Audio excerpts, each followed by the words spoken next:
and 4 inches ang haba ng kanyang kuko. At kung i-combine nito lahat, na may bangko. haba ng isang school bus.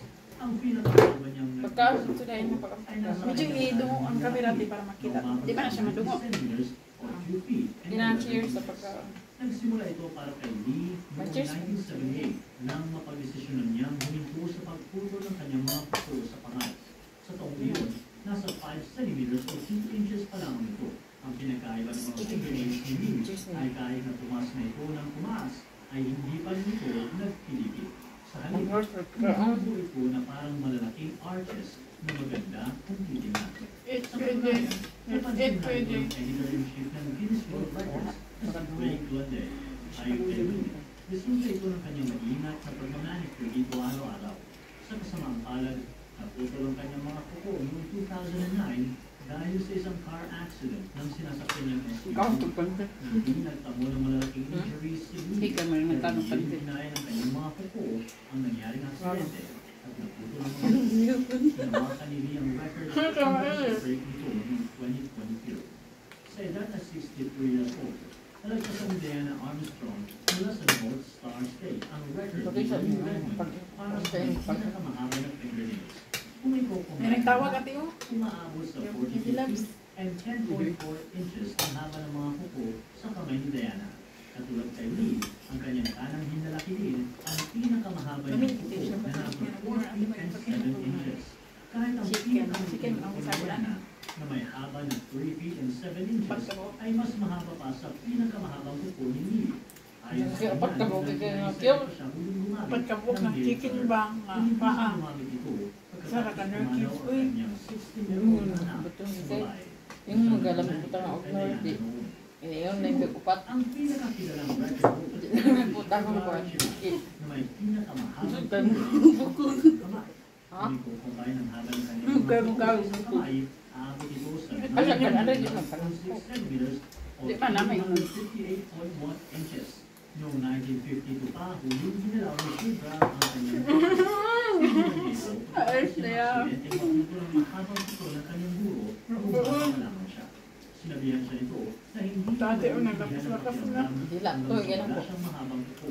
Kaya naman, ginawa ito ni Shibra sa loob ng 66 Yes, nakakikay. sa pagdesisyon ng kanyang Pwede nakakikay. sa huli, nakakamanghaman tingnan. Push up ang binte. At minsan, hindi natin na-appreciate ang tulong na naibibigay nito sa atin. Kaya ngayon natapos mo na ang video nito, Pwede rin tayo. isa lang ang dapat. Ba't sila ba kayo? Hindi na pwede sa bulan meat ang kung may kalabasa. Alam mo na ang mangyayari. Mother mo. Hindi mo na pinuputol. Baboy man to ate. Chicken na pwede na. Ano nga, huwag na yun. Mag-subscribe sa YouTube channel at hindi ang notification bell. May ilang ginaman nyo din. Ha? May ilang naman.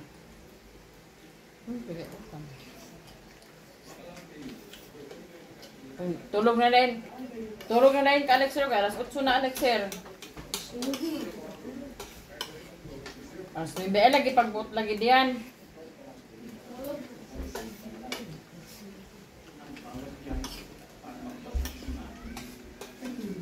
Ayos na kung kita.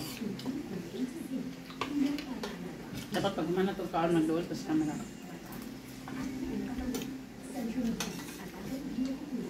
Mukhaan lugar mo mamilan, mamilan. Sa kasaysayan, ay as of January 2022, umabot na sa $304.2 billion ang total net worth ni Elon Musk, ang pinakamayamang tao sa buong mundo. Elon Musk. Kung i-convert ang kanyang pera sa ating currency, nasa mahigit kumulang 15 trillion pesos na ang kanyang lahat. Isipin niyo yun, kahit gagastos ka pa ng 1 milyon araw-araw hanggang sa ikaw ay mamatay, hindi mo mauubos ang pera mo. Sumalit. Alam niyo ba na kulang pa ng mahigit kumulang 100 bilyon ang pera Kasi natawag ate uy. bago niya matapatan ang pinakamayamang tao sa kasaysayan? Pag-usapan natin ang Ibaga din na, babe. Si Musa ay ipinanganak noong 1280s at naging hari ng Mali Empire mula noong 1312 Napasabag ng dito. hanggang 1337 CE.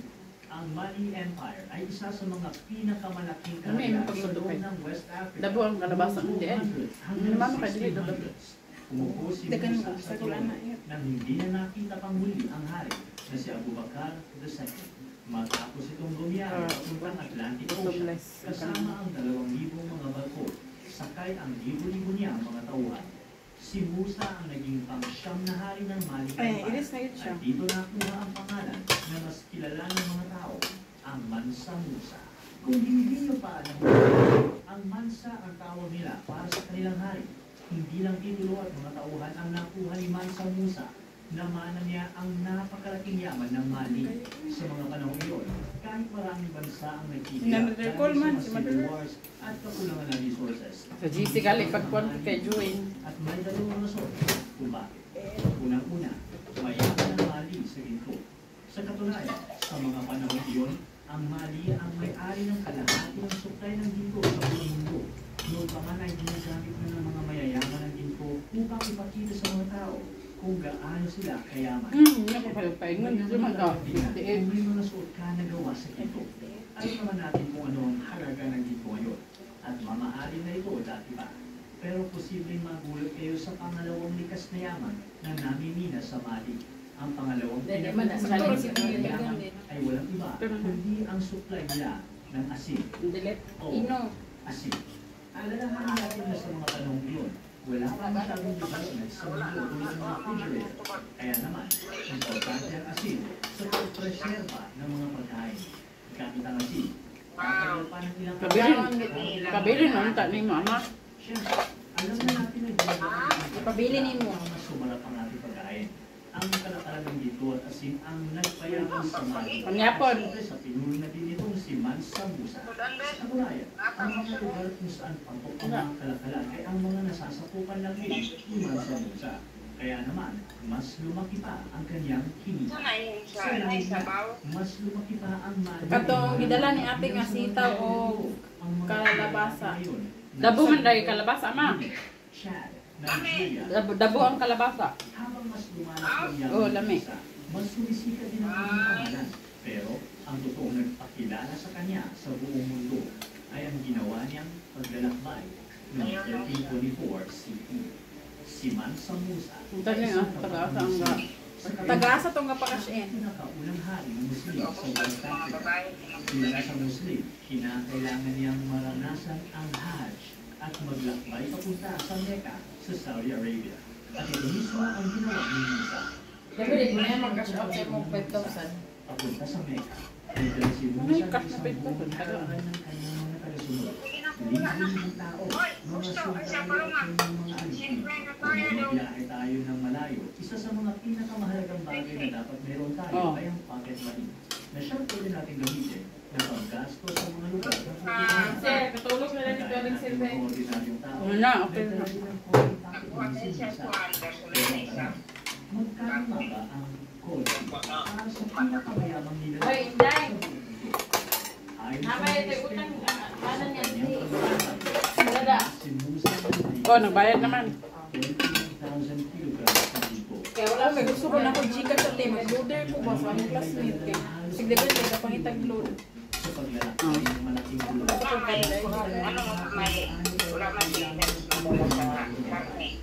Marami sa mga tao ang nakasuot ng Persian silk at may dala pang mga golden staffs. Talaga naman kumikinang sa sikat ng araw. May mga kabayo din at mga camel na may karga-kargang Wala na ko ako ay mo kikay. sa Cairo, Egypt.